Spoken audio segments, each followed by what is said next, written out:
जुड़े हैं तो अपने इस चैनल को जरूर सब्सक्राइब करें। कंपनी जो भी ट्रेनिंग्स करेगी उसके बारे में आपको पता चलेगा। ये पढ़ा लिखा आदमी है, बहुत ही मेहनत किया है। तो 8/73 में 8%, 8/73 सर्वे का नाम था। ये 8% वो आदमी है जिनको तुम झापड़ मार मार के थक जाओगे, लेकिन ये खा खा के नहीं थकेगा। बहुत ही पावरफुल आदमी है। क्या आप ये 8% में हैं? क्या वो 44% में है? क्या आप वो 22% में है? क्या आप वो 16% में है? क्या आप वो 10% में है? क्या आप ये 8% में है? मैं तो 8% वाला हूं।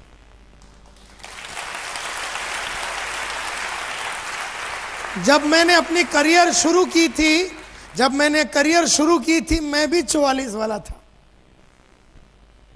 जब मैंने 1985 में यूरेका फोर्ब्स में जब करियर शुरू की थी, तब मैं भी जब किसी के घर पे दरा good evening sir, my name is Santosh Nair, वो अगर झापड़ मारता था तो मेरे पास जवाब ही नहीं होता था। कोई फोन पे आदमी को मैं बोलता था मैं आपसे मिलना चाहता हूँ, उसने कहा कि मैं नहीं मिलना चाहता हूँ, तो मैं आगे बात ही नहीं कर सकता था। लेकिन फिर मैंने फ़ोन के ऊपर बहुत बुक्स पढ़ी, सेल्स के ऊपर मैंने बहुत बुक्स पढ़ी, मार्केटिंग के ऊपर बहुत बुक्स पढ़ी, ऑब्जेक्शन हैंडलिंग के ऊपर मैंने बहुत सारे बुक्स पढ़ी। इतना मैंने, मेरे घर में आओ 425 बुक्स है सेल्स के ऊपर, 425 सेल्स का ऊपर बुक है। मेरे घर में आओ 1290 वीडियो और ऑडियो कैसेट्स है मेरे घर में, बड़े बड़े गुरु लोग के जिन्होंने सेल्स में माहिरी हासिल की। मेरे घर में आइए और मेरे पास पूरा भंडार है सेल्स का। मैं ये हूं और यहां तक आया अपने ऊपर बहुत एफर्ट डाल के, अपने ऊपर बहुत खर्चा करके, अपना रेगुलर सर्विस करके। जैसे हम गाड़ी का सर्विस करते हैं ना, गाड़ी का सर्विस करते हैं, मोटरसाइकिल की सर्विस करते हैं, हर 2000 किलोमीटर में हम सर्विस करते हैं। कार का सर्विस करते हैं 5000 किलोमीटर में। क्यों सर्विस करते हैं? क्यों हम सर्विस करते हैं गाड़ी का? ताकि वो अच्छा चले, एन वक्त पे ब्रेक डाउन नहीं होवे, उसका प्रोडक्टिविटी या उसका एवरेज बढ़े। हम लोग जिस गाड़ी पे चढ़ के चलाते हैं हम उसका सर्विस करते हैं, लेकिन खुद का नहीं करते जो चढ़ के बैठा है। हम लोग किताबें पढ़ना यानी सर्विस करना, ऑडियो वीडियो सुनना यानी सर्विस करना, ट्रेनिंग प्रोग्राम अटेंड करना या सर्विस करना। अभी आपको कोई पेट्रोल पंप में बेच के खोल के सर्विस तो नहीं कर सकते ना, मतलब जिधर भी खड्डे हैं आपके उसमें ग्रीस वगैरह डाल के।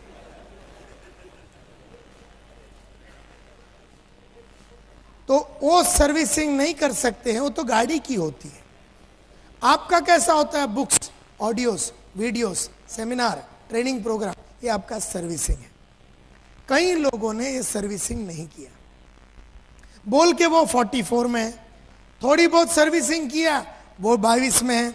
जिसने और सर्विसिंग की अपनी वो 16 में है। जिसने और सर्विस की वो 10 में है। जो 24 घंटा सर्विस ही कर रहा है वो 8% है। मैं वो सेल्समैन हूं। और जब तक तुम वो लेवल पे नहीं आओगे, जैसे यहां पर जितने भी लीडर्स हैं उन्होंने लीडरशिप के ऊपर, मेरा बाहर लीडरशिप के ऊपर कैसेट है, बहुत सारे बुक्स है लीडरशिप के ऊपर। अगर आपने लीडरशिप के ऊपर बुक्स नहीं पढ़ा है, अगर आपने कम्युनिकेशन के ऊपर बुक नहीं पढ़ा है, अच्छी तरीके से अपने ख्याल को कैसे पेश करना है, अपने बदन को कब वापरना है, कहां पर आवाज को उठाना है, कहां गिराना है, कैसे आंखों में देखना है, कैसे लोगों से बात करना है, इसके ऊपर अगर आपने पढ़ाई नहीं की, पब्लिक स्पीकिंग के ऊपर आपने पढ़ाई नहीं की, तो आप खाली चिल्लाते रहेंगे, चिल्लाते रहेंगे। और चिल्लाना मोटिवेशन नहीं होता, डेप्थ चाहिए, पढ़ाई किया हुआ आदमी चाहिए। और पढ़ाई किया हुआ आदमी ये है, इसने बहुत मेहनत की अपने ऊपर। मेरा रिक्वेस्ट आप लोगों से यही है कि अगर जीतना है तो ये कैटेगरी में आइए, ये कैटेगरी में।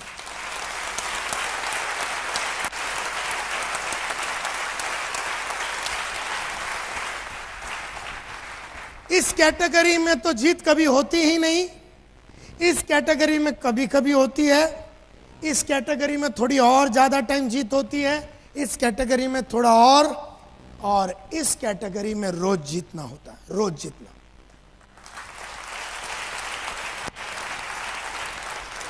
तो 8/73 का 8 तो आपको समझ में आ गया, तो 73 क्या है? 73 क्या है? 8/73 सर्वे में 8% तो आपको समझ में आ गया। ये वो सेल्स के बंदे हैं जिन्होंने अपने आप को इतना मजबूत बनाया है कि किसी भी तरह का आदमी का ऑपोजिशन को और ठुकराहट को ये बहुत ही बढ़िया तरीके से हैंडल कर सकता है। ये तुर्रम खान है, ये AK-47 है, ये लक्ष्मी बम है, ये एकदम तगड़ा आदमी है, इसको हराया नहीं जा सकता।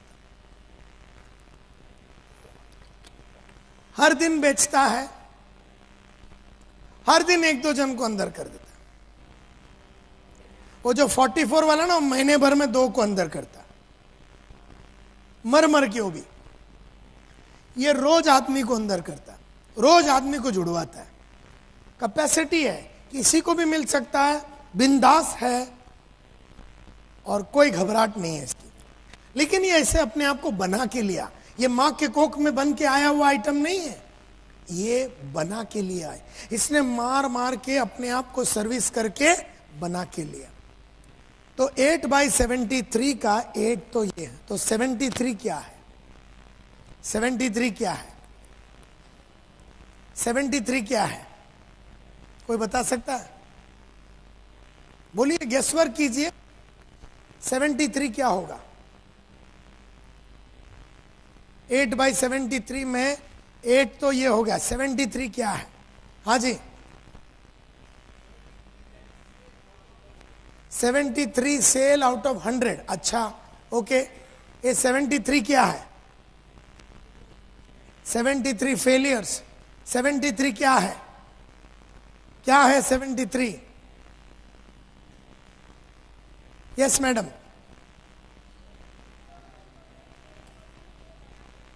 73% वो लोग होते हैं जो 8% को आगे बढ़ने से मना करते हैं।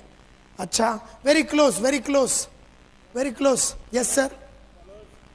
73% फॉलोअर्स होते हैं ऑफ 8%। 73% साहब बोल रहे हैं वो 8% के फॉलोअर्स है। Yes sir. एक सेकंड, एक मिनट। हाँ जी,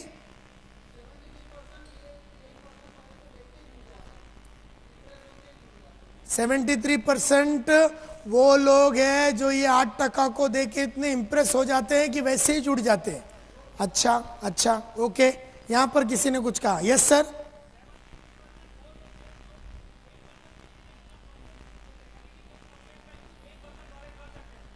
अच्छा, माय डियर फ्रेंड्स, लाइफ का सबसे बड़ा सीक्रेट आज समझ लो। 73% of all genuine customers only buy or allow you to see them after raising a minimum of 4 objections or rejection. यानी खरीदने वाला, जुड़ने वाला, हमारे धंधे में 2 चीज हो सकते हैं, या तो खरीदेगा और फिर खरीद के जुड़ेगा। खरीदने वाला और जुड़ने वाला, खरीदने के पहले और जुड़ने के पहले 4 झापड़ जरूर मारेगा। असली खरीदने वाला आदमी, असली जुड़ने वाला आदमी जुड़ने के पहले और खरीदने के पहले बेचने वाले को बराबर 4 कस के मारता है, और जब बढ़िया जवाब मिलता है चारों का तो वो जुड़ता है।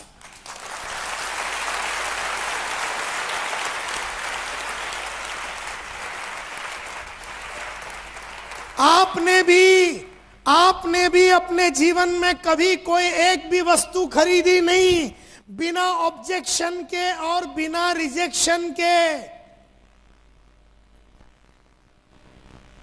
अरे मैडम, आपने कभी कोई एक सलवार कमीज अहमदाबाद के गलियों में बिना सेल्समैन को ऑब्जेक्शन या रिजेक्शन दिए बिना नहीं खरीदा।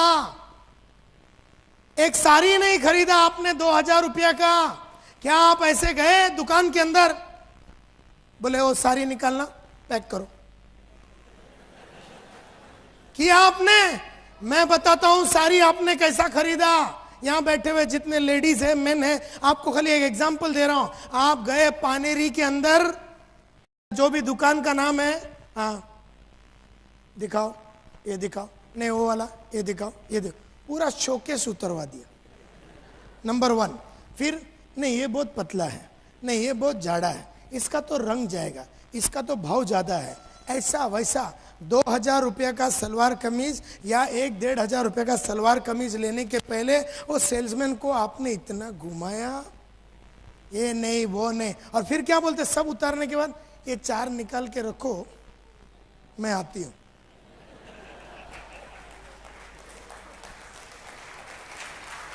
नंबर 1, अरे 2000 तो बहुत ज्यादा बोल दिया। 1 डजन केला खरीदने के पहले आपने वो पंडित तक को छोड़ा नहीं। मैं बताता हूं कितना रुपया है इसका, तो वो बोला 20 रुपया। 20 रुपया? हमारा जो सीजी रोड के वो जो साइड में मार्केट है, उसमें यही केला 17 रुपये का मिलता है। वो पंडित बोलता है नहीं मैडम बहुत बाजार गर्म है, ये है वो। अच्छा नहीं ठीक है, देखो बोलो लास्ट में कितने का देगा? वो बोला नहीं मैडम बहुत बाजार टाइट है, 20 में ही दूंगा। देखो हम तो रेगुलर है, रेगुलर कस्टमर है, मैं रोज आती हूं लेने को। पंडित देखता है साला, बोले इसको तो पहली बार देख रहा हूं। अच्छा कितने में देगा लास्ट? वो बोलता नहीं 20 रुपये में दूंगा। फिर आप बोलते हैं पक्का? वो बोलता पक्का। फिर आप चलने को चालू करते। जब आप चलते हैं, ये वो स्पीड नहीं है जो आपका नॉर्मल है,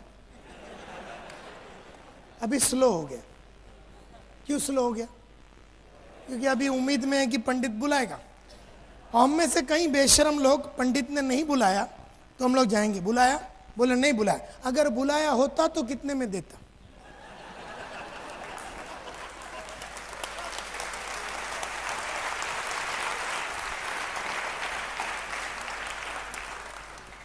मतलब आपने बाइक लेने के पहले, कार लेने के पहले, फ्रिज लेने के पहले, कोई भी चीज लेने के पहले आपने उस सेल्समैन को मिनिमम 3-4 झापड़ जरूर मारा है। उन सभी सेल्समैनों का आपके ऊपर शाप है जिनको आपने पिछले 30 साल से, 40 साल से बहुत तकलीफ दिया। नेकलेस लेने को गया, कुछ भी लेने को गया, आपने कभी भी आपने ऑब्जेक्शन या रिजेक्शन दिए बिना कभी कोई चीज खरीदा नहीं। तो आपको क्या लगता है कि नेटवर्क मार्केटिंग में या नेटवर्क का कोई प्रोडक्ट खरीदने के पहले आपको ऑब्जेक्शन बिल्कुल नहीं मिलेगा? है? आपको मिलेगा, मिलेगा, मिलेगा। कितना मिलेगा? मिनिमम 4। और अगर बराबर हैंडल किया तो वो आदमी जुट जाएगा या प्रोडक्ट ले लेगा। खरीदने वाला ही ऑब्जेक्शन देता है, ना खरीदने वाला घंटों तक आपके साथ बैठेगा और आपको बोलेगा अच्छा इसमें ये भी मिलता है, ओह बढ़िया, अच्छा इसमें ऐसा भी होता है, सिल्वर, ये वो गोल्ड, ओह बढ़िया, और क्या क्या होता है, और इसमें ना ऐसा ट्रिप होता है, जो जीता वही सिकंदर, ये वो, अच्छा ये भी है, थाईलैंड भी जाने को मिलेगा, ये भी मिलेगा, अच्छा बहुत बढ़िया बढ़िया। और अपन उसको एक एक समझाते रहेंगे ये सोच के कि अभी लेगा, अभी लेगा, अभी लेगा। लास्ट में बोलता है सब बढ़िया है, बढ़िया है, एकदम बढ़िया। तो मतलब जुड़ना ही पड़ेगा अपने को, तो 100%। तो कल परसों चेक मैं दे देता हूं। ऐसा आदमी तुमको उसके बाद उसकी लाश तक नहीं मिलेगी।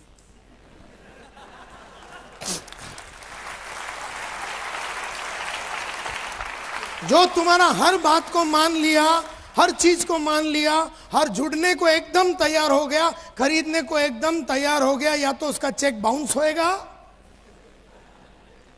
अच्छा ये तुम तो डीडी लेते हो तो सवाल नहीं उठता, अगर चेक लेते हो तो उसका चेक बाउंस होएगा। जो आदमी एकदम फटाफट सब एग्री करता है वो प्रोस्पेक्ट नहीं है बॉस।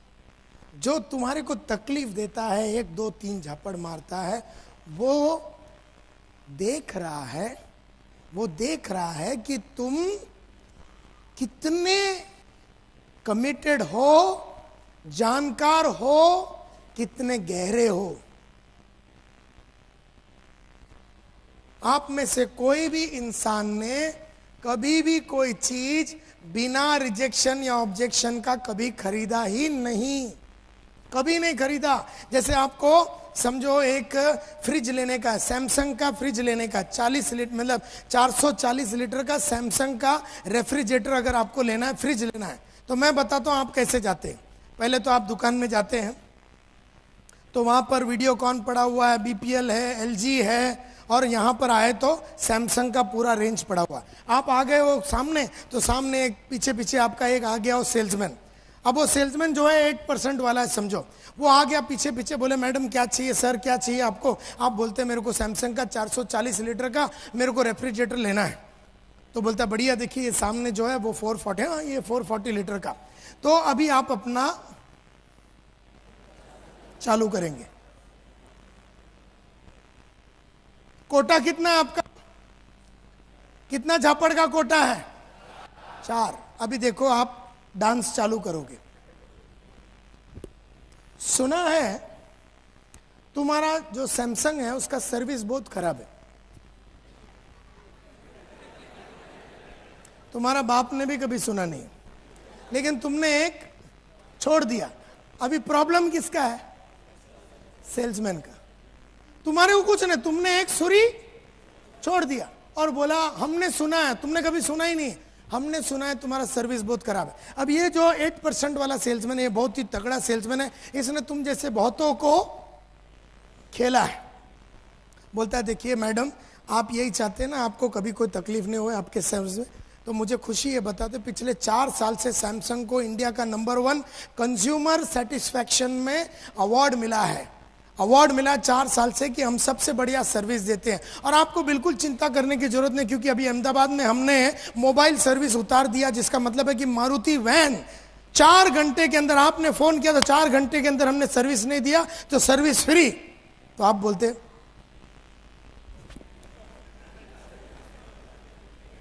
क्योंकि अभी आपका कोटा कितना खत्म हो गया? 1, लेकिन आप छोड़ेंगे नहीं। आपके पास कितना बाकी है? 3। अभी सेकंड डांस। सुना है इसका कंप्रेसर बहुत जल्दी उड़ता है। अभी आपको यह भी नहीं मालूम कंप्रेसर अंदर है कि बाहर है। एक प्रॉब्लम किसका है? तो सेल्समैन बोलता है देखिए मैडम आप यही चाहते हैं कि आपका कंप्रेसर में कोई प्रॉब्लम, तो मुझे खुशी है बताते हुए कि हमारा जो कंप्रेसर है वो किर्लोस्कर कोपलैंड बनाता है। कोपलैंड यानी कि यूनाइटेड स्टेट्स और वर्ल्ड का सबसे बड़ा लीडर है, जिसका कंप्रेसर बनता है 6 सिग्मा क्वालिटी, जो वर्ल्ड का सबसे बड़ा क्वालिटी टेक्निक है, उसको यूज करते हो। तो देयरफॉर आपको कभी कोई टेंशन लेने की जरूरत नहीं। और उसमें भी एक और बढ़िया बात मैं आपसे बताना चाहता हूं, क्योंकि इस पीस के साथ हम आपको देने वाले 5 साल का वारंटी। आप बोलते हैं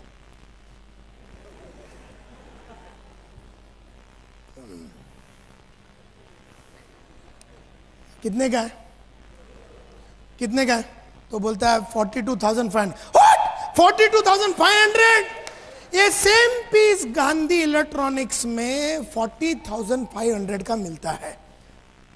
तो सेल्समैन बोलता है मैडम ये M97 है, वो M87 है, इसमें कैस्टर है, इसमें ये है, इसमें नीचे जमीन पे आप आराम से उसको धक्का मार के लेके जा सकते हैं। आप बोलते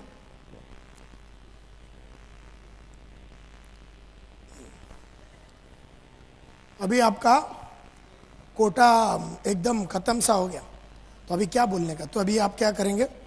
उधर एक वाइट कलर का फ्रिज पड़ा हुआ है, ब्लू कलर का है, रेड कलर का। आप बोलेंगे क्रीम में, क्रीम क्रीम।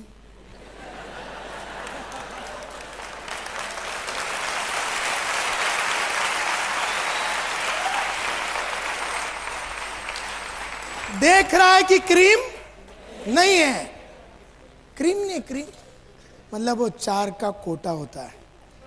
एंड देयरफॉर एक बात समझने की कोशिश करो, कोई भी आदमी लैपटॉप खरीदने के पहले, 10,000 का सूट लेने के पहले, इंश्योरेंस लेने के पहले, केला लेने के पहले, नेकलेस लेने के पहले, गाड़ी लेने के पहले, घोड़ा लेने के पहले 4 झापड़ जरूर मारेगा। एंड देयरफॉर आज के बाद जैसे ही कोई आदमी झापड़ मारता है ना, पहला वाला एकदम एक्साइट हो जाने का, क्यों? उसका कोटा खत्म हो रहा है।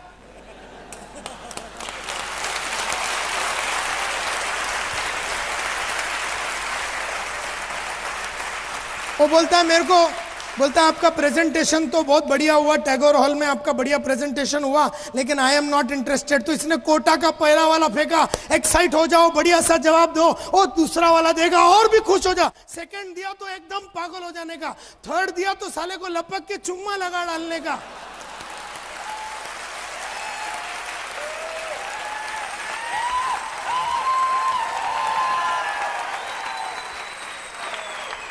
क्योंकि अभी उसका कोटे में सिर्फ एक ही बाकी है, चुम्मा जैसी लगाया ना, बोलता किधर साइन करूं बता दो, साला लपड़ा ही नहीं।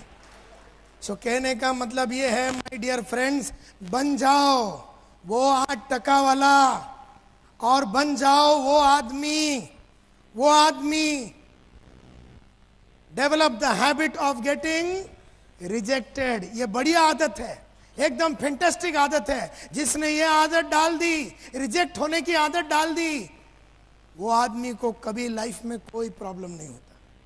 So this is a beautiful habit, एकदम बढ़िया हैबिट है ये, develop the habit of getting rejected. हम में से कईयों को रिजेक्शन अच्छा नहीं लगता, मेरे को तो रिजेक्शन बहुत अच्छा लगता है, क्योंकि जैसा पहला रिजेक्शन, सेकंड, थर्ड, मेरे को मालूम है चौथे में वो आएगा। तो मेरे को तो रिजेक्शन देने वाले तो मेरे को तो उससे में बहुत प्यार है। जो रिजेक्शन नहीं देता ना, जो सब मेरी बात मान लेता है, मेरे को जरा उस पर डाउट रहता है। वो खरीदेगा नहीं, वो खाली एम पण થાય છે, એમ થાય છે, થાઈલેન્ડ પણ, બેંકોક એમ સિલ્વર પણ, ગોલ્ડ, ઓ વેરી નાઇસ, એમ કરવાનું, એન્ડ લિસ્ટ બનો, ઓ વેરી ગુડ, મારો તો जुड़વાનો જ છે। इसका बाप भी जुड़ेगा नहीं साला कभी।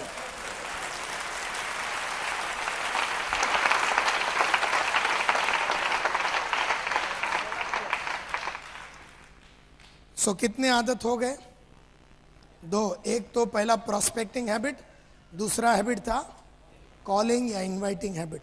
तो जब भी किसको इनवाइट करते हो ना, तो बस उसी को ढूंढना जो तुम्हें रिजेक्ट कर रहा है और 4 दे रहा है। 4-5 देगा फिर ले लेता, लेकिन तब तक अपन खड़ा रहना चाहिए। वो एक दिया तो तू भागना नहीं। हम में से कई लोग ना मेंटली पहले वाले में गिव अप कर देते हैं और 40 मिनट उसके साथ खड़े रहेंगे, लेकिन हमने मन में सोच लिया ये जुड़ने वाला नहीं है। मैं तो 40 मिनट खड़ा हूं तो 41 मिनट तक चक्कर चलाते रहूंगा जुड़ने के लिए। अब तीसरा हैबिट, उसका नाम थोड़ा अंदर चला गया, सेलिंग हैबिट। सेलिंग हैबिट में मैं सिर्फ इतना बताना चाहता हूं कि नेटवर्क मार्केटिंग में जब किसी को बेचने को जाते हो, आपकी बेचने की चाहत उसकी ना खरीदने की चाहत से ज्यादा होना चाहिए।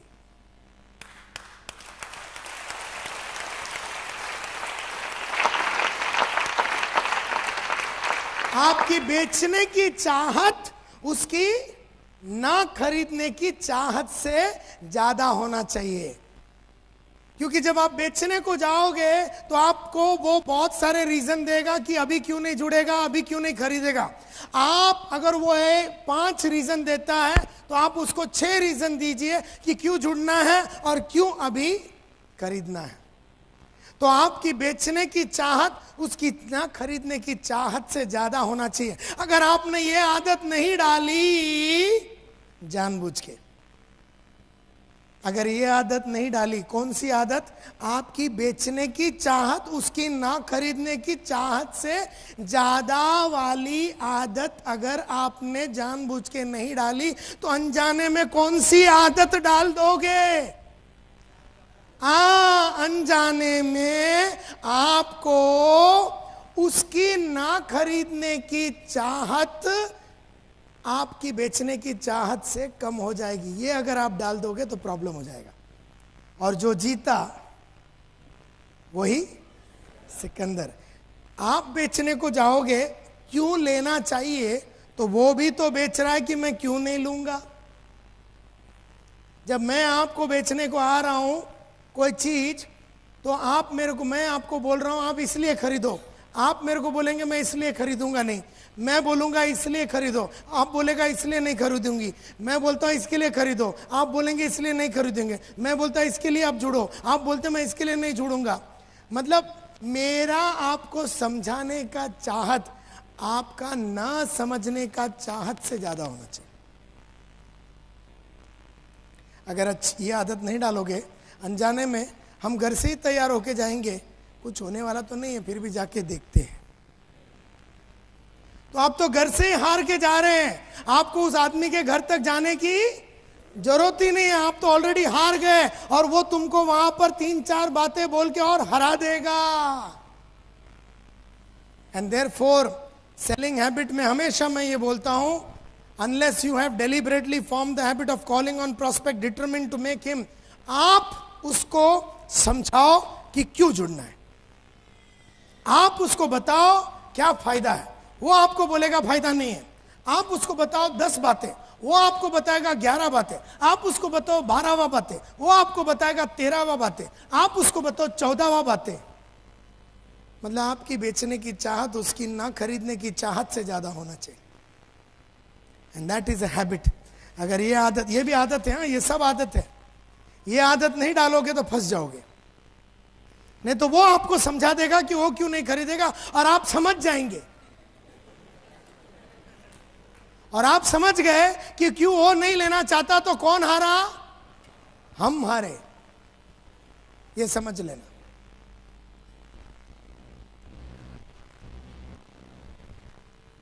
और वर्किंग हैबिट्स, वर्किंग हैबिट्स का मतलब यह है, इसमें ज्यादा टेंशन नहीं लेने का। वर्किंग हैबिट का मतलब है, अगर पहली 3 हैबिट्स को अच्छी तरीके से पाल लोगे, अगर पहली 3 हैबिट्स को अच्छी तरीके से पाल लोगे, अगर पहली 3 हैबिट्स कौन से habit, prospecting habit, calling habit, selling habit, इसको बराबर पाल लोगे ना, तो ये चौथे वाले का टेंशन लेने का जरूरत ही नहीं है। क्योंकि ये क्या है, ये वाला, ये बस this is nothing but study, preparation, planning. जो आदमी का पहला वाला 3 आदत अच्छा है ना, वो बहुत बढ़िया स्टडी करेगा, बढ़िया प्लानिंग करेगा। जो पहली 3 आदत में अच्छा नहीं है ना, वो ना प्लानिंग करेगा, ना लिस्ट बनाएगा, ना अपना टाइम को ऑर्गेनाइज करेगा, ना अपने एफर्ट को ऑर्गेनाइज करेगा, ना अपना रिकॉर्ड को ऑर्गेनाइज करेगा, ना अपना खुद का एनालिसिस करेगा। ये जो चौथा हैबिट है ना, ये आपको टेंशन लेने की जरूरत ही नहीं। पहला 3 हैबिट आ गया ना, ये ऑटोमेटिक जुड़ जाता है आपके साथ।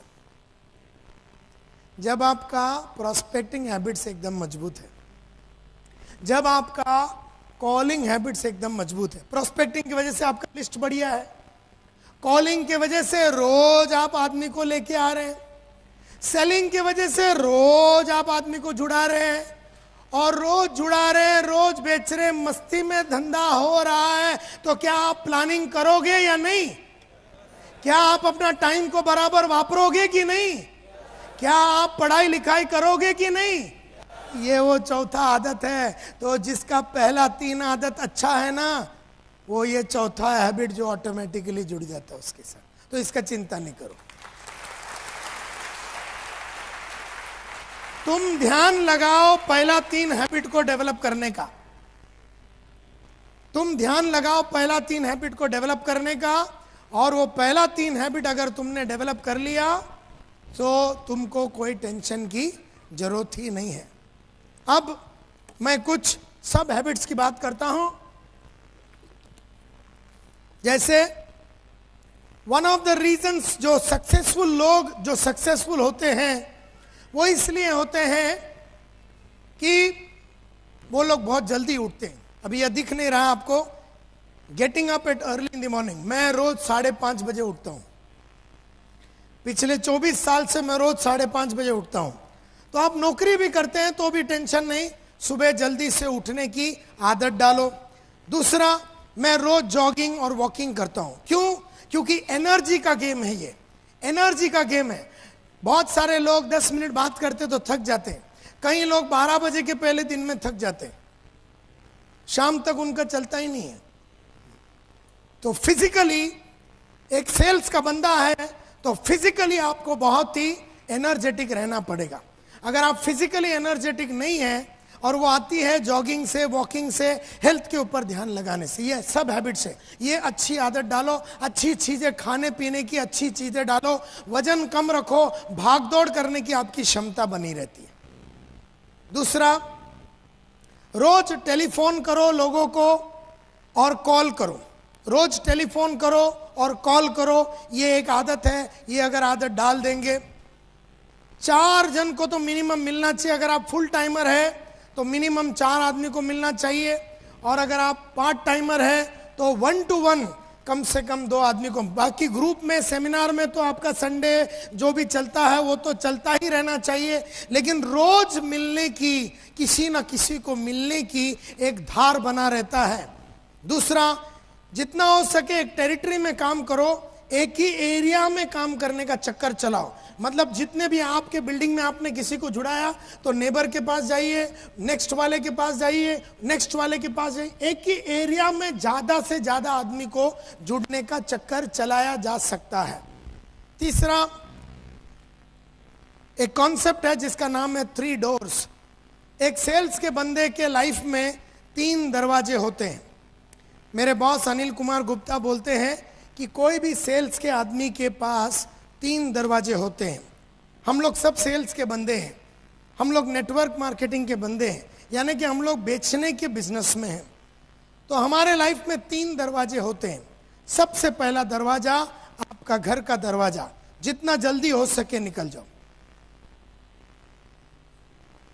सेकंड दरवाजा आपका ऑफिस, या बोलते हैं ना ऑफिस हुआ, या फिर अपलाइन के साथ ज्यादा टाइम बैठने का नहीं, टाइम वेस्ट नहीं करने का। ऑफिस को जितना हो सके अवॉइड करो। तीसरा दरवाजा आपका कस्टमर का दरवाजा, उधर टेंट लगा के सो जाओ, उधर टेंट लगा के सो जाओ। 3 दरवाजे हैं और मैंने ये तीनों दरवाजे पे जिंदगी बनाया है। सबसे पहला दरवाजा आपका घर का दरवाजा, जितना जल्दी हो सके निकल जाओ। क्यों? सब खर्चे वाले आइटम है उधर। वो बीवी बोलती है मेरे को ये लेके दे, बच्चा बोलते है ले, सब खर्चे वाला आइटम है और वहां पैसा नहीं है। Second, the door of your office. जितना हो सके, मैं ऑफिस में नहीं जाता था क्योंकि वहां पर ज्यादातर ये जो ज्यादा ऑफिस में बैठ के टाइम वेस्ट करते सब दुखी लोग रहते। और तीसरा दरवाजा कस्टमर का दरवाजा, वहां पर आपको बिजनेस मिलेगा। जिधर कस्टमर है उधर सेल्समैन होना चाहिए। ये आपकी एक आदत होनी चाहिए और ये बहुत ही इंपॉर्टेंट आदत है। एक आदमी को तो मिनिमम अंदर करने का चक्कर चलाना चाहिए। 1% एटलीस्ट को क्लोज करना चाहिए, क्योंकि आपके सेमिनार तो रेगुलरली होते हैं। हर दिन एक आदमी को अंदर करने का चक्कर चलाना चाहिए। और दुनिया में एक चीज याद रखना, रोज एकदम बढ़िया कपड़ा पहनने का। लेडीज ऐसा ड्रेसअप करने का जैसे कि तुम्हारा शादी है। आदमी लोग ऐसा ड्रेसअप करने का आज जैसा तुम्हारा शादी है। शादी में जाते टाइम एकदम फटा पुराना पहन के जाने का। जब आप शादी में जाएंगे ना, एकदम सिंपल पहन के जाने का, सब तुमको ही देखेंगे। नहीं तो क्या है, तुमने भी नेकलेस पहना है, 1000 लेडी है तो हजारों ने नेकलेस पहना, कोई देखता ही नहीं किसी को। क्या है कि शादी में एकदम फटा पुराना डाल के जाने का, और जो नॉर्मल डे है ना, एकदम सच जट के जाने का, सब देखते हैं।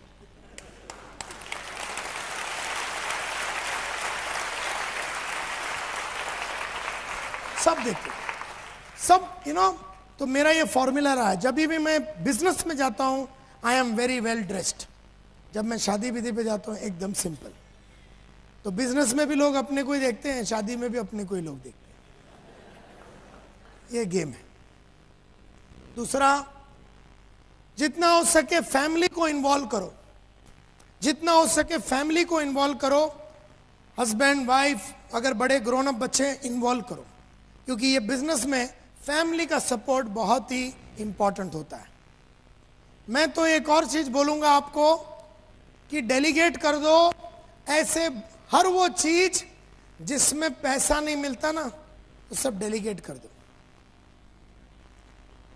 सब डेलीगेट कर दो, दूसरे से कराओ। जैसे मैं ना अपना गाड़ी चलाता हूं, ना मैं ऑफिस में चेकबुक साइन करता हूं, ना कोई चीज खरीदता हूं, ना घर में कोई रिपेयर वर्क, ये वो मैं कोई नॉन रेवेन्यू जनरेटिंग काम नहीं करता, नॉन रेवेन्यू जनरेटिंग काम, मैं सिर्फ रेवेन्यू जनरेशन काम करता हूं। यानी मैं आपके सामने खड़ा हूं तो अभी पैसा मिल रहा है। मेरे पहले लोग आ गए, सब सेट हो गया, मेरे 3-4 असिस्टेंट घूम रहे इधर, उन्होंने माइक सेट कर दिया, वो मेरे पहले आए, उन्होंने स्क्रीन सेट किया, मेरा लैपटॉप मेरे से पहला आया, पानी मेरे से पहला आया, माइक मेरे से पहला आया, सब सेट हो गया। मैं ऐसा कोई काम नहीं करता हूं जिसमें रोकड़ा नहीं आता।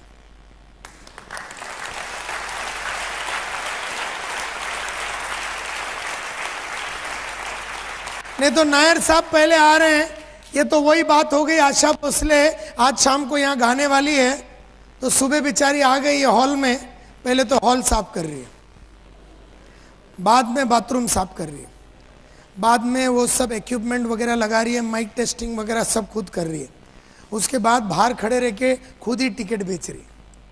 शाम को कौन मेरा बाप गाएगा? शाम को लेट लेट के गाएगी वो, फिर एकदम।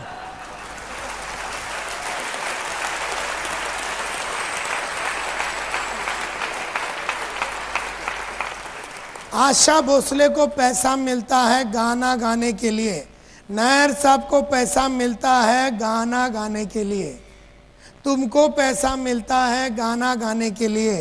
गाना अच्छा गाओ, दुनिया भर का फालतू चीजें करके थक न जाओ।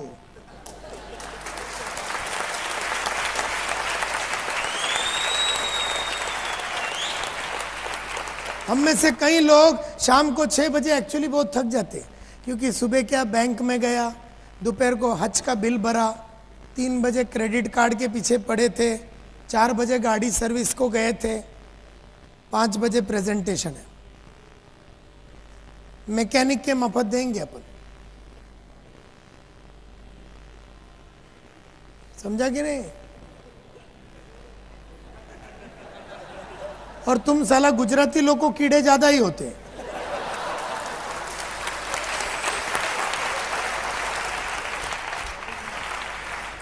मैं ऐसा कोई काम नहीं करता हूं जिसमें रोकड़ा नहीं आता। अब ये वीडियो वाले, ये जो वीडियो वाले हैं हमारा, आपने मेरे से कभी बात किया ये वीडियो शूटिंग करने का? मैं तो आपका नाम तक नहीं जानता हूं। किसने मेरे कंपनी से बात किया आपसे? मैं नहीं जानता हूं। मेरा टिकट किसने बुक किया? आनंद ठाकर।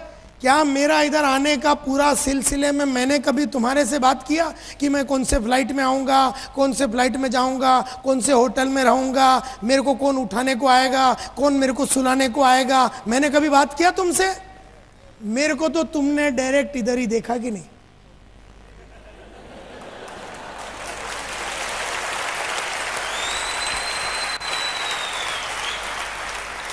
मेरा पेमेंट, मैंने आपसे पेमेंट का बात किया, ये डेट के बारे में मैंने आपसे बात किया? मैं तो खाली रोकड़ा।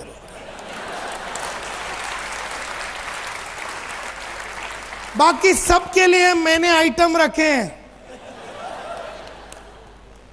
सबके लिए। अरे यहां तक के अभी आपने अगर मेरे को विजिटिंग कार्ड दिया, जैसा अभी आपने मेरे को यहां पर विजिटिंग कार्ड दिया, नीरव भाई ने मेरे को विजिटिंग कार्ड दिया, समझो, तो मैंने ये विजिटिंग कार्ड जो है ना, ये मोबाइल में मैं एंट्री नहीं मारता, मैं खाली विजिटिंग कार्ड। प्रवीण, मालूम है तेरे को ये टेक्निक? हाँ हाँ, लैपटॉप में अगर एम लिखा तो और एफ लिखा तो फाइल करने। मेरा पर्सनल असिस्टेंट है किरण, मेरा पर्सनल असिस्टेंट है किरण, बंबई में। अब मैं कार्ड पे, ये नीरव का कार्ड में लिखूंगा एम लिखूंगा और मेरा पर्सनल असिस्टेंट को दूंगा, किरण बालू नायक। अब ये पूरा डिटेल वो मोबाइल में एंटर करेगा। नीरव, वो मोबाइल लेगा मेरा, उसमें लिखा नीरव NIRAVPATEL, ये नंबर, इसमें रोकड़ा नहीं आता बॉस।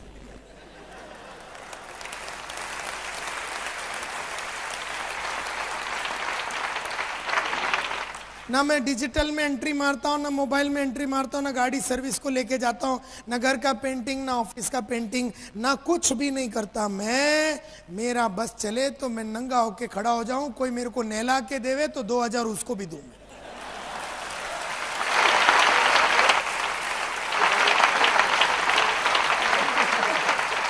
तो मैं खड़ा हो जाऊंगा, बोलेगा चल नहला, तो अपन सोच रहे हैं अभी ठाकर को पकड़ने का है कि अरविंद भाई को पकड़ने का, कहां से माल आएगा, रोकड़ा किधर से आएगा। बोलता सर हो गया, अच्छा ठीक है। मैं सिर्फ रोकड़े वाला काम करता हूं। मेरे को कभी भी तुम ऐसा कोई काम करते हुए नहीं देखेगा जिसमें पैसे नहीं आ रहे। लेकिन उसके लिए, सबके लिए मैंने 4000 वाला, 3000 वाला, 5000 वाली, 8000 वाला, 2000 वाला, सबको मैंने सेट करके रखा। और मैं सबको पालता हूं क्योंकि मैं खाली माल कमाता हूं। हम में से कई लोग सब काम खुद ही करते। हम अगर धंधे वाले हैं तो हम खाली रेवेन्यू जनरेशन एक्टिविटी करना चाहिए, बाकी सब डेलीगेट कर देना चाहिए। बेचने का जिधर है ना, बेचने का, खड़े रह के जरा फंडे पिंडे मारने का, उधर बराबर डांस करने का और पूरा दिन उसकी तैयारी करने का, कैसे बात करूंगा, किसको पटाऊंगा, किसको लूंगा, क्या डायलॉग मारूंगा। पढ़ाई लिखाई करो, बेचो, पढ़ाई लिखाई करो, बेचो, बीच का सब काम आइटम लोग से कराओ। मार्केट में होलसेल में मिलते हैं।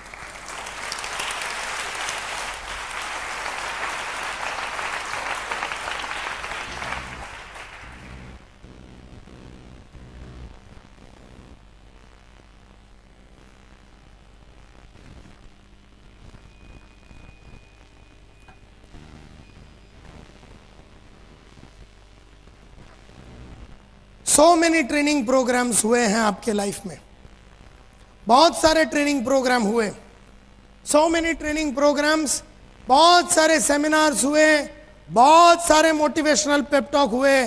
कभी अरविंद खड़ा हो गया, तो कभी आनंद खड़ा हो गया, तो कभी नीरव खड़ा हो गया। बड़े बड़े नेटवर्कर को दिल्ली बिल्ली इधर उधर से सब जगह से बुलाया और हर टाइम हम लोग यहाँ पर आए और ये सब ट्रेनिंग प्रोग्राम, सेमिनार वगैरह अटेंड किया।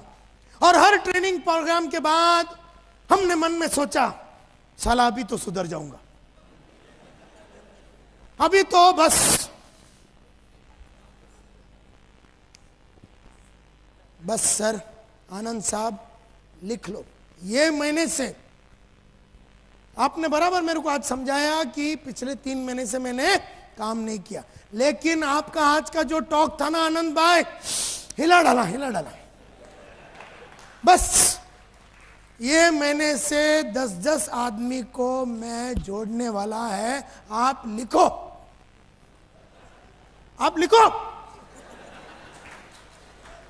अभी मेरे को आज समझ में आ गया, अभी मैं जिंदगी में पीछे हटने वाला नहीं।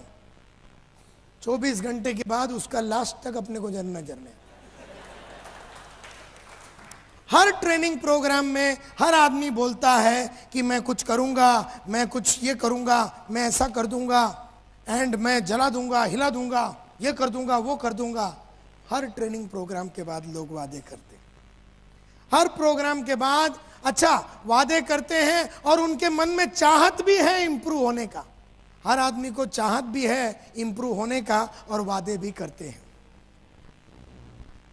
एंड बहुत सारे रेजोल्यूशंस भी लेते हैं। बस कल से मैं रेगुलरली काम करूंगा। अभी तो आपने मेरे को समझाया ना, तो मैं अभी 6 बजे मैं वो अकाउंटेंट का काम करता हूँ, वहाँ से मैं रोज 9 बजे तक 3 घंटा मैं रोज शाम को काम करूंगा। और बहुत रेजोल्यूशन, बहुत हम प्रण भी लेते हैं कि ये करूंगा, वो करूंगा, लेकिन सो लिटिल अचीवमेंट।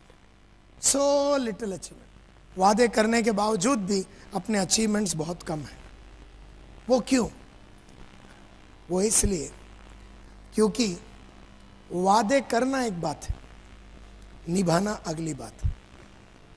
क्या हो गया कि बहुत सारे लोग वादे करते हैं, निभाते नहीं हैं, वादे करते हैं, निभाते नहीं हैं, वादे करते हैं, निभाते नहीं, तो वादे करके ना निभाने की आदत पड़ जाती है।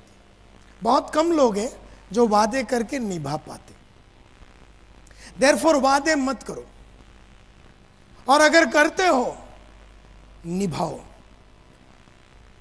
सो मेनी, हर प्रोग्राम के बाद हर आदमी बोलता है सर मैं सुधरूंगा, मैं इंप्रूव होऊंगा, मैं ऐसा करूंगा, मैं ऐसा करूंगा, मैं जला दूंगा, मैं हिला दूंगा, मैं ऐसा कर दूंगा, मैं बस समझ गया सर, अब तो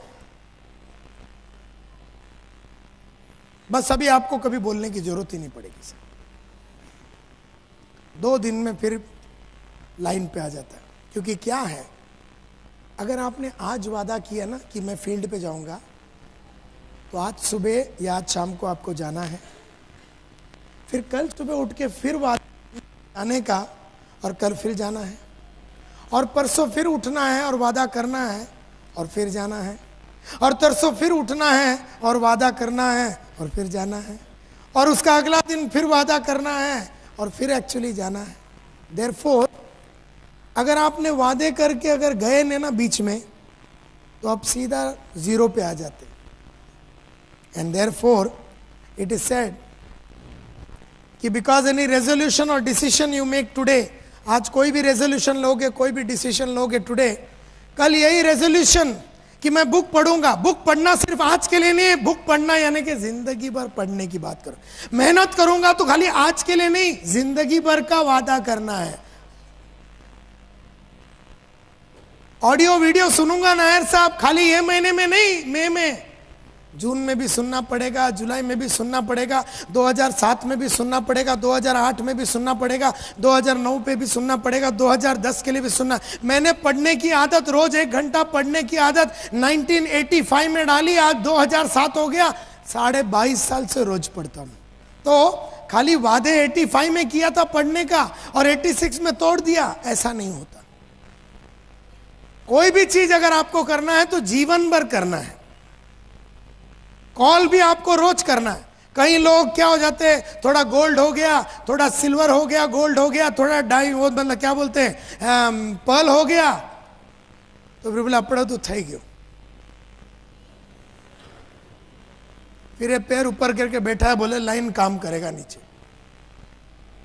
वो आदमी का धार चला जाता है, वो आदमी का धार चला जाता है। जिस चीज ने तुम्हें सक्सेसफुल बनाया है उस चीज को तुम्हें रेगुलरली करते ही रहना है। जिस चीज ने तुम्हें सक्सेसफुल बनाया है उस चीज को तुम्हें रेगुलरली ही करना है। तो ये कहा जाता है कि resolution can only be made and kept in the first place if you link it to your purpose.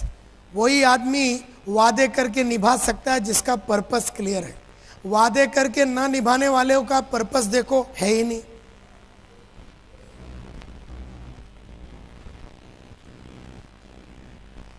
Purpose must B big. Purpose बड़ा होना चाहिए, पर्पस छोटा नहीं होना चाहिए। पर्पस सेंटिमेंटल होना चाहिए,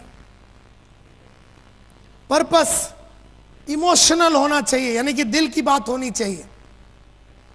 purpose must be continuous, purpose continuous होना चाहिए। एक के बाद एक, एक के बाद एक, एक के बाद एक, एक के बाद एक, एक के बाद एक, एक के बाद एक, एक के बाद लाइन से। ऐसा 5 साल में कम से कम 30 पर्पस लाइन से लगे हुए। ऐसा पर्पस होना चाहिए। ये नहीं कि अपने कोई घर लेने का, 2 बेडरूम हॉल किचन लेने का, एक पर्पस। और क्या हो जाता है, बहुत मेहनत करके नेटवर्क में बहुत मेहनत करके बहुत एफर्ट डाल के इधर उधर भाग भाग के एक घर ले लिया। घर ले लिया तो इसका जूस निकल गया, इसका वारंटी खत्म हो गया, क्योंकि इसके पास अगला क्या करने का कुछ मालूम ही नहीं है, और फिर ये रडार से निकल जाता है। सो पर्पस मस्ट बी कंटिन्यूस। जैसे जब मैं सेल्समैन था तो मैंने बोला मेरा अगला पर्पस है कि मैं बनूंगा ग्रुप लीडर। जब मैं ग्रुप लीडर बना, मैंने अगला पर्पस रखा कि मैं सेल्स सुपरवाइजर बनूंगा। तब मैंने अगला पर्पस रखा कि मैं ब्रांच मैनेजर बनूंगा। फिर मैंने अगला पर्पस रखा कि मैं डेप्यूटी डीएसएम बनूंगा। फिर मैंने अगला पर्पस रखा कि मैं डीएसएम बनूंगा। फिर मैंने अगला पर्पस रखा कि मैं आरएसएम में डीएसएम सीनियर डीएसएम बनूंगा। फिर मैं अगला पर्पस रखा कि मैं रीजनल मैनेजर बनूंगा। फिर मैं अगला पर्पस रखा कि मैं डीजीएम बनूंगा, डीजीएम। फिर मैंने अगला पर्पस रखा कि मैं जीएम बनूंगा। फिर अगला पर्पस था मेरा वाइस प्रेसिडेंट बनने का। फिर अगला पर्पस था मेरा डायरेक्टर बनने का। और फिर मैंने बोला कि एक बार 1988-89 की बात है, तब मैंने पर्पस रखा कि मैं मेरी बड़ी बहन का शादी कराऊंगा और इसके लिए मेरे को इतना लाख रुपए का जरूरत है। भागा भागा भागा, बहुत सारे एफर्ट डाला और बड़ी बहन का शादी करा। उसके साथ साथ मैंने लाइन से पर्पस लिख के रखा था कि अब मेरे को छोटी बहन का शादी करा। छोटी बहन के लिए इतना पैसा लगेगा, उसके लिए भागा भागा भागा, बहुत सारे फायर एक्सटिंग्विशर और बहुत सारे वैक्यूम क्लीनर बेचे और उसका शादी कराया। फिर एक पर्पस रखा कि मैं एक ट्रेनिंग कंपनी चालू करूंगा और ये तारीख को चालू कर। फिर उसको मैंने चालू किया। फिर मैंने बोला कि 1992 में मैं कार लूंगा, फिएट गाड़ी, तो वो पर्पस रखा। बराबर वो पर्पस रखने के बाद मैं उसके पीछे भागा। अगला पर्पस रखा मैंने मारुति 800। 1996 में अगला पर्पस रखा कि मैं मारुति एस्टीम लूंगा 14 सितंबर को। अगला पर्पस रखा कि मैं सोनाटा लूंगा, ये दोनों गाड़ी रखूंगा, ये सोचा। और उसके बाद मैंने बोला मर्सिडीज बेंज लूंगा 29 सितंबर को। अगला पर्पस है कि तीनों गाड़ी को रखना है। और फिर मैंने 1998 में मैं जब अपने फादर के साथ रहता था तो मैंने एक 2 बेडरूम हॉल किचन 26.5 लाख में लिया। जो दिन मैंने वो गाड़ी खरीदा, मतलब घर लिया, मैंने अपनी बीवी को बोला अगला पर्पस क्या है। उसने बोला मेरे को 15 लाख रुपया दे दे और मैं गाड़ी बढ़िया सा इसको घर को बनाऊंगा। 26.5 लाख का घर लिया और 15 लाख रुपया ऊपर से कमाना था। भागा भागा भागा, वो 15 लाख रुपया कमाया, उसका बढ़िया सा रिनोवेशन किया और वो घर के अंदर मैं 8 दिसंबर सन 2000 को घुस गया। जब मेरा वो किया, मेरा अगला पर्पस था कि मैं मेरा बापू का घर खरीदूंगा। बात ऐसा हुआ माय डियर फ्रेंड्स कि सन 2000 में एक दिन मैं घर पहुंचा तो बोला डैडी ने बुलाया। डैडी मेरा बाजू, हम लोग साथ में रहते थे। फिर हमने वो साथ बड़ा वाला घर लिया तो डैडी बोला मैं यही बिल्डिंग में रहता हूं। मैं बोला ठीक है, कोई बात नहीं, उधर से भी आ सकते हैं, इधर से भी आ सकते हैं, दिल करता था इधर रहते थे उधर रहते। मैं बोला कोई प्रॉब्लम। एक दिन मैं घर गया डैडी को मिलने को, बड़ा मूड उनका बड़ा डाउन था। मैं बोला क्या बात है? बोला नहीं कुछ नहीं। मैंने बोलो। बोलते यार घर बेचने का ये। बोले ये घर जिसमें फादर 40 साल से रह रहे थे और दिल का टुकड़ा था, बढ़िया सा गार्डन था। मैं बोला ये घर क्यों बेचना आपको? बोलता है मैंने लाइफ में कभी ये दोनों बेटियों के लिए कुछ नहीं किया। तेरे लिए तो मैंने कुछ भी नहीं किया, बेटियों के लिए भी कुछ नहीं किया, बड़ी वाली और छोटी वाली। सोचता हूं क्योंकि पिछले 1985 से मैंने पूरा मतलब ठेका लिया घर को चलाने का और इतना बढ़िया तरीके से जिंदगी, फादर मदर सबका जितना उधार बिदार सब चुका बिका के लाइफ को एकदम हसीन और एकदम फास्ट ट्रैक पे डाल दिया। ऐसे में फादर को ऐसा लगा कि मुझे कुछ बेटियों के लिए करना चाहिए। मैंने आपको ये घर बेचना और बेटियों को देना, ऐसा उनको कोई वादा किया है कि आपने? क्योंकि शादी तो मैंने करा था 10-10 साल पहले, तो आपने उनको कोई वादा? बोले नहीं नहीं नहीं, मेरा दिल कर रहा है। बोला अच्छा, आपको ये घर बेचने का, पैसे बेटियों को देना है। बोला ठीक है, मेरे को 2 दिन दो। 2 दिन मैंने सोचा और मैं गया। बोला ठीक है, आप ये बताओ ये घर कितने में बेचने का? बोलता 10 लाख में। बोला ठीक है, ऐसा करते हैं, ये घर मैं ही खरीद लेता हूँ, ये घर मैं ही खरीद लेता हूँ, मैं आपको 10 लाख देता हूँ, आप दोनों बेटी को 5-5 लाख रुपया दे दो। बोलता बढ़िया आइडिया। फिर अगर तू भी मतलब ऐसा करता तो फिर अपन बोलते हैं कि, बोलते 10 लाख में नहीं, फिर 7.5 में बेचूंगा और 3 टुकड़े में बांचूंगा, 2.5 तेरा, 2.5 उसका, 2.5 इसका। मेरा ही बाप, मेरा ही पैसा, मेरे को ही देने का बात कर।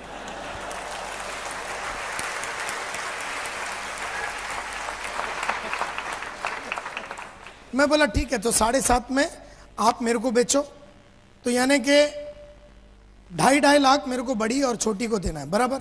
बोले ठीक है। और मैंने थोड़े दिन में काम करके पैसे कमा के 10-15 दिन में मैंने पैसे कमाए और फादर को जाके मैंने 5 लाख दिया, जो उन्होंने बड़ी बहन को दे दिया और छोटी बहन को दे दिया। घर अभी भी उनके नाम पे है। अगर कल मेरा बापू बोलता ना मेरे को ये घर बेचने का, मैं फिर खरीदेगा और फिर उनके नाम पे रखेगा। और परसों अगर उसको वापिस बेचने का, मैं फिर अपने बाप के लिए इतना नहीं किया तो साला अपन लोग घूम के क्या फायदा।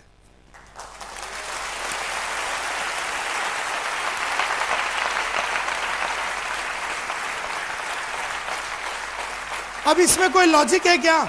इसमें कोई लॉजिक है? अपना ही बाप का घर बार बार खरीदता है, उसको पैसे देते हैं और उसी के नाम पे रखते हैं अपन घर, इसमें कोई लॉजिक है? लेकिन पर्पस में थोड़ी ना कोई लॉजिक होता है। अरे दिल की बात है, दिल की बात है। थोड़े दिन पहले मैं ऐसे टाइम्स ऑफ इंडिया पढ़ रहा था, तो मेरी बीवी बाजू में आ गई, मेरे को बोलती है, मेरे को एक हुंडा एसेंट खरीद के देता है क्या? वो तो ऐसी बात करे जैसे अपन चाय पीते हैं ना। मतलब 4 बजे चलेंगे शाम। बोले किधर? मतलब गाड़ी खरीदना। और किधर?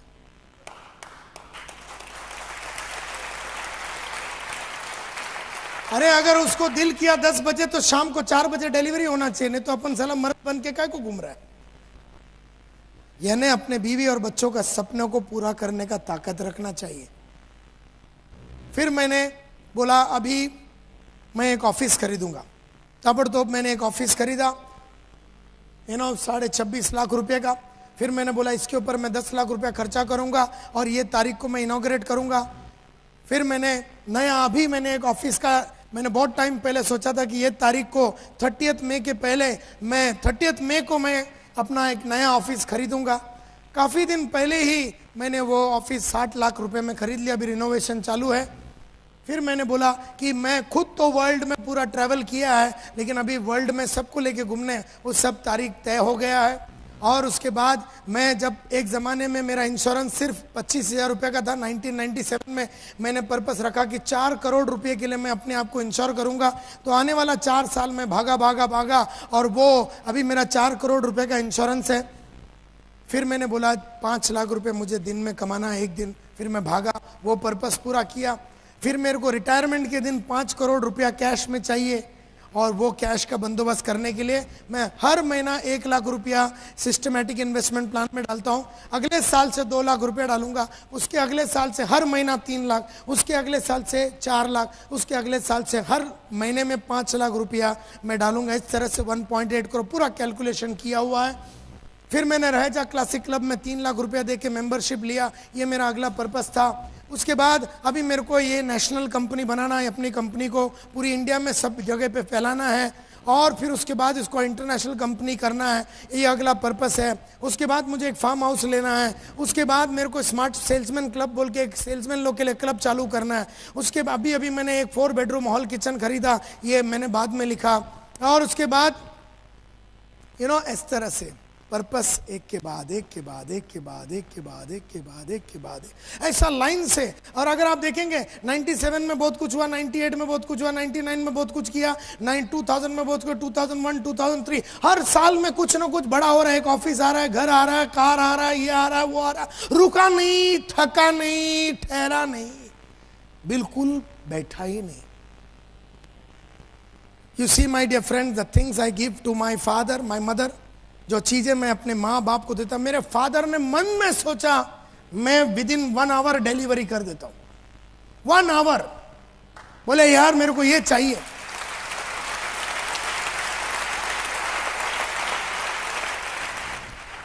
The things I give my wife and my children. मेरे थोड़े दिन पहले बच्चे ने बोला पप्पा मैंने नैनीताल नहीं देखा। मैंने अगला फोन उठाया, मैंने कृष्णा एडवेंचर्स, प्रयाग जोशी बोल के जो ट्रैवल एजेंट है, मतलब प्रयाग, और मैंने कैलेंडर निकाला कब मेरे पास 10 दिन है। मैंने बोला ये 10 दिन चलेंगे? बोले हाँ चलो नैनीताल। बुकिंग हो गया, एयरलाइन बिरलाइन होटल बिटल सब सेट कर दिया। The things that I do to my wife my children, the things I give my sisters friends colleagues. Purpose must be smart and not visionary. Purpose smart होना चाहिए, SMART, S specific, M measurable, A attainable, R realistic, T time bound. इन्हें मेरे को घर लेना है, 1400 square feet का घर लेना है, CG रोड में लेना है, 14 जनवरी 2008 3 बजे दोपहर को लेना है। क्या ये स्पेसिफिक है? यस और नो? क्या इसको मेजर किया जा सकता है? क्या ये टाइम बाउंड है? हाँ, तो पर्पस वैसा होना चाहिए। पर्पस विजनरी नहीं होना चाहिए। जैसे सर घर लेना है, कब लेगा तू घर? कब लेना है सर? कब लेते हैं सर? जरा सेट हो जावे ना, लेते कब? 2-3 साल में लेते हैं, 2 या 3 साल सर, 3 साल में, 3 साल में कभी लेंगे? हम लेते हैं सर 2009 में ले लेंगे घर। 2009 में कब? दिसंबर, क्योंकि उसके आगे कोई महीना ही नहीं है। दिसंबर में लेंगे। तारीख 31, क्योंकि 41 तो है नहीं तो साला 41 तू पकड़, 41 पकड़ लेता है, क्योंकि 31 है तो बोल के उसको पकड़ा। तो अभी लिख दे, अभी लिख कैसे देंगे सर? सो बहुत जन का ना जो पर्पस है वो विजन में होता है, ख्यालों में होता है, मन में होता है, लिखा हुआ कुछ भी नहीं। लॉजिकली देखा जाएगा तो जैसी जिंदगी चल रही है वैसे जिंदगी को चलाया देना जाना चाहिए। लॉजिकली देखा जाएगा तो पैसे कमाने की जरूरत नहीं है। लॉजिकली देखा जाएगा तो कुछ बड़ा बनने की भी जरूरत नहीं है। लॉजिकली देखा जाए तो सिल्वर भी रह जावे 50 साल तो कोई फर्क नहीं पड़ने वाला। लॉजिकली देखा जाएगा तो डायमंड बनने की जरूरत ही नहीं है। लॉजिक में कोई मस्ती नहीं है बॉस। लॉजिकली देखा जाएगा तो मैं आज भी एक न्यूज़पेपर वेंडर रह सकता था। Purpose must not be logical. Purpose logical नहीं होना चाहिए, क्योंकि there is no inspiration in logic. Logic में कोई इंस्पिरेशन नहीं है, because there is no courage in logic. Logic में कोई करेज नहीं, अपने काबिलियत का एक्सप्लॉइटेशन नहीं होता। लॉजिक में देयर इज नो हैप्पीनेस। क्या लॉजिक है अपने बाप को घर को बार बार खरीदने? क्या लॉजिक है अपनी बीवी ने 10 बजे बोला तो 4 बजे डिलीवर? क्या लॉजिक है अपने बच्चे ने बोला नैनीताल जाना तो ठग करके अपने? लॉजिकली देखा जाएगा तो ये सब पॉसिबल भी नहीं है, ये सब करने की जरूरत नहीं। लॉजिकली देखा जाए तो हीरो होंडा में तुम्हारा अंतिम संस्कार हो सकता है। लॉजिकली देखा जाएगा तो अगला गाड़ी लेने की कोई जरूरत नहीं। लेकिन फिर लॉजिक में अपने ताकत का इस्तेमाल भी तो नहीं होता है, अपने में कैपेसिटी है इसका मालूमात भी तो नहीं होता। सिर्फ लॉजिक में सेटिस्फैक्शन होता है। There is only satisfaction in logic. मेरे को एक ही लॉजिक समझ में आया है लाइफ में। मैं लास्ट में इतना ही बोल के कंक्लूड करना चाहता हूं कि मेरे को एक ही लॉजिक समझ में आया। The only logic that I have understood is that the more I do for my wife, the more I do for my sister, the more I do for my father, the more I do for my mother, the more I do for my staff, the more I do for my business partner, the more I do for my upline, the more I do for all of them, the more I do for myself. जितना मैं औरों के लिए करता हूं उसमें तो अपना हो ही जाता। अपनी बीवी का गाड़ी खरीद के देने के चक्कर में मेरा मर्सिडीज तो आ ही जाता है। अपने बाप का सुकून देने के चक्कर में मेरा ऑफिस तो आ जाता है। अपने डाउनलाइन और अपने बिजनेस पार्टनर्स, अपने साथ जो जुड़े हुए बिजनेस पार्टनर्स के लाइफ को बनाने में अपना लाइफ तो ऑटोमेटिकली बन जाता है। अपने अपलाइन के लाइफ को बनाने के चक्कर में अपना लाइफ तो बन जाता है। अपना बाप का और बीवी का और बच्चों का, स्टाफ का और अपने साथ जुड़े हुए स्टाफ का और लोगों के साथ उनका लाइफ को बढ़िया बनाने के चक्कर में अपना लाइफ तो बढ़िया बन ही जाता है।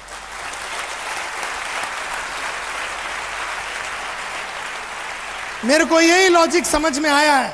The more I do for my upline, जितना मैं अपना अपलाइन के लिए करूंगा, जितना मैं अपना बिजनेस पार्टनर्स के लिए करूंगा, उतना मैं अपने लिए कर रहा हूं। देयरफॉर मैं कभी घबराता नहीं हूं ज्यादा काम करके ऊपर वाले को माला माल बनाने के, क्योंकि ऊपर को माला माल बनाने के चक्कर में मैं ऑटोमेटिकली माला माल बन ही जाऊंगा। तो ये जो मेरा विश्वास है कि मैं जितना दूसरों के लिए करूंगा उतना मैं अपने लिए ही कर रहा हूं। जितना अपना माँ बाप के लिए करूंगा उतना मैं अपने लिए ही कर रहा हूं। ऑटोमेटिकली देखा जाएगा तो मेरी जिंदगी बनता ही जाएगा। एंड देयरफॉर एक ही चीज मैं बोलना चाहता हूं अंत में, unconditionally surrender yourself to your purpose. अपना पर्पस में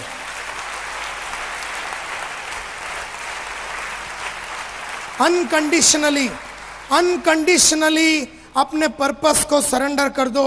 जो भी आपका पर्पस है, अगर आपका पर्पस है डायमंड बनना, अगर आपका पर्पस है कि आपके नीचे वाला 2 आदमी को रूबी बनाना, अगर आपका पर्पस है कि 3 आदमी अपने नीचे जो भी है उसको एमरल्ड बनाना, अगर आपका पर्पस है एक बंगला खरीदना, अगर आपका पर्पस है कि औरों का जिंदगी बनाना, जो भी आपका पर्पस है, घर लेना, गाड़ी लेना, ट्रिप पे जाना, जो भी आपका पर्पस है, अनकंडीशनली आपको अपने आप को सरेंडर करना है। कोई कंडीशन नहीं डालना।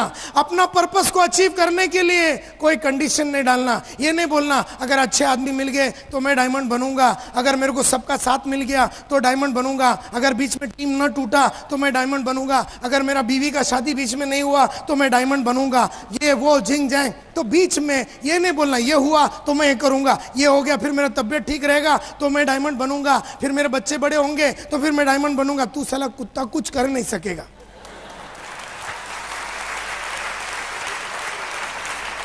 क्योंकि करने के पहले ही तूने इतना कंडीशन डाल दिया कि ये होगा तो मैं करूंगा, ये हुआ तो मैं करूंगा, ये नहीं हुआ तो नहीं करूंगा, ये हुआ तो ये। तूने इतना कंडीशन डाला, तेरे को कुछ करने की जरूरत ही नहीं, क्योंकि कुछ होने वाला है ही नहीं, होने वाला ही नहीं है। ये तो वही बात हो गई ना कि महात्मा गांधी फ्रीडम फाइट के टाइम पे कंडीशन डालता है। जरा ध्यान से सुनो, गांधी जी का पर्पस क्या था? गांधी जी का पर्पस क्या था? एक ही लक्ष्य था, एक ही पर्पस था, क्या? फ्रीडम, आजादी। गांधी जी का पर्पस था आजादी। उस पर्पस और गांधी के बीच में कोई लफड़ा नहीं चाहिए।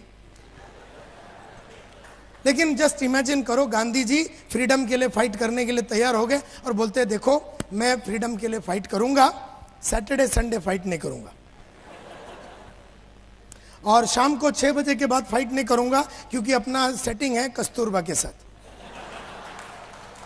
और तुम बोलते हो इधर से डांडी चल के जाओ, मेरे से चल के जाने को नहीं होगा, तुम गाड़ी का बंदोबस्त करो। और तुम बोलते हो धोती पीती में जाओ, मेरे को 3 पीस सूट लेके दो। और मैं बोलता हूँ मेरे को अगर इन्होंने डंडे बिंडे से मारा ना तो मैं बिल्कुल फाइट नहीं करूंगा। और मेरे को साल का 21 दिन प्रिविलेज लीव चाहिए, 14 सिक लीव चाहिए, 7 कैजुअल लीव चाहिए। तुमको क्या लगता अपने को फ्रीडम मिलता? क्योंकि गांधी ने अगर इतना कंडीशन डाला कि शाम को कस्तूरबा को मिलना है, 6 बजे के बाद नहीं करूंगा, संडे फाइट नहीं करूंगा, सैटरडे फाइट नहीं करूंगा, काय का फ्रीडम मिलता था अपने को? तो फ्रीडम के लिए कंप्लीट सरेंडर लगता है। मैं ये नहीं बोलता हूं कि तुम इस देश का फ्रीडम के पीछे फाइट करो, कम से कम साला खुद का फ्रीडम के लिए तो फाइट कर।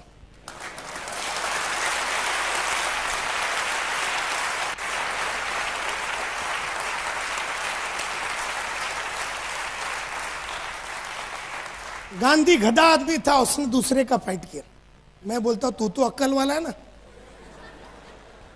तू देश के लिए लड़ मत, तू देश का फ्रीडम के लिए, तू अपना फाइनेंशियल फ्रीडम के लिए तो लड़, तू अपना फ्यूचर फ्रीडम के लिए तो लड़, तू अपना बिजनेस फ्रीडम के लिए तो लड़, तेरे बच्चे अच्छे जगह पे जाके पढ़ाई करे वो फ्रीडम के लिए तो लड़, तेरी बीवी को सबसे बढ़िया चीजें लेके दे सके, तुम्हारी हस्बैंड को तुम बढ़िया चीजें ले, वो फ्रीडम। कम से कम साली एक बीवी को तो पाल बराबर।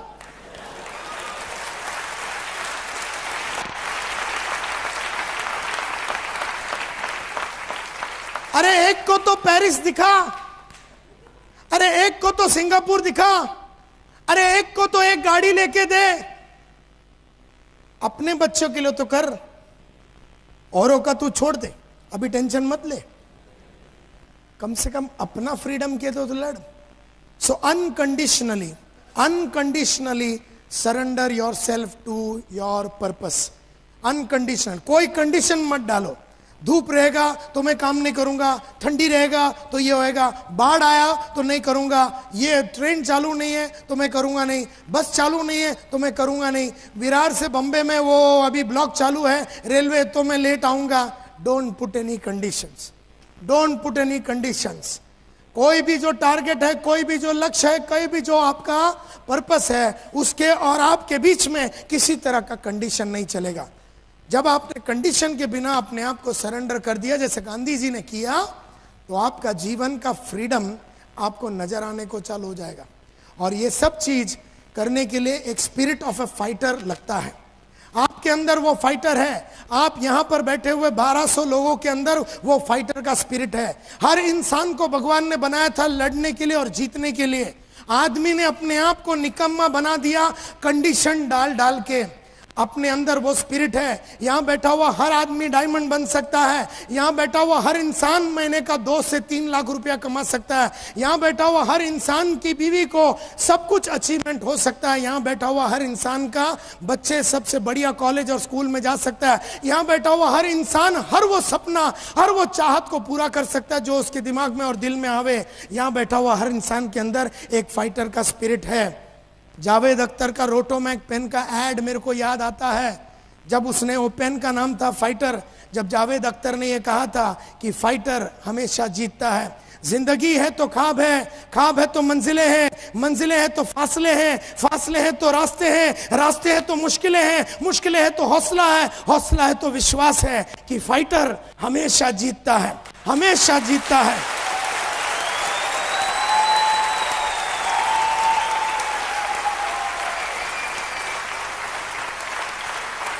न कभी थकना तुम, न कभी थकना तुम, न कभी रुकना तुम, न कभी ठहरना तुम। कभी नहीं थकना, कभी नहीं रुकना, ना फिजिकली, ना इमोशनली, ना साइकोलॉजिकली, ना स्पिरिचुअली, ना इमोशनली, कभी थकना नहीं। अपने आप के अंदर इस तरह का जुनून और आग भरो, क्योंकि आग कभी ऊपर के तरफ ही जलती है। कभी आग को देखा है नीचे के तरफ जलते हुए? कुछ भी डालो वो ऊपर ही जाती है। उसमें केरोसिन डालो तो ऊपर जाती है। अपने आप को ऐसा बना दो कि अपना अंदर जितना नॉलेज हो सके भर डालो, जितनी अच्छी काबिलियतें हो वे भर डालो, जितनी अच्छी अच्छी आदतें सब भर डालो। जितनी अच्छी चीजें भरोगे वैसा आप आग में तकते रहोगे। और आग ही आग में जब आदमी तकता है और जब तब के वो बड़ा इंसान बनता है, तभी वो एक रोल मॉडल बनता है। उसको देख के दूसरे उसके माफत बनने की चाहत को पैदा करता है। आपको मिलने के बाद लोगों के मन में इस तरह का विश्वास आना है कि मुझे इस इंसान के माफत बनना है, और आप लोग सब कर सकते हैं, ऐसा मेरा 100% विश्वास है। Thank you very much.